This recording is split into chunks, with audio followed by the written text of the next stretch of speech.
আসলে শাওন ভাই, বলেন না, এত মন প্রাণ উজাড় করে কোন মেয়েকে ভালোবাসেন, বলেন বলেন। তোমাকে। শাওন ভাই, শুনলাম আপনি নাকি অনেক বড় বেতনের চাকরি পেয়েছেন।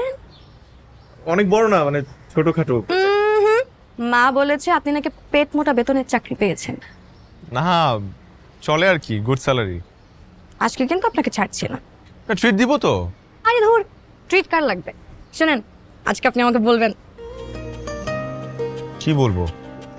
এই যে এতদিন আপনি যাকে মনে মনে পছন্দ করতেন, লুকিয়ে লুকিয়ে যার জন্য চিঠি লিখতেন কিন্তু স্বীকার করেননি, আজকে আপনার আমাকে বলতেই হবে। কারণ শাওন ভাই, আপনি আমাকে বলছিলেন যে আপনি যেদিন চাকরি পাবেন সেদিনকে আপনি আমাকে বলবেন। বলেন।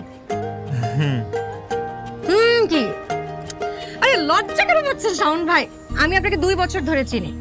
আপনার মতন ভদ্র অমায়িক ছেলে এই পুরো এলাকাতে খুঁজলে আর একটা পাওয়া যাবে না।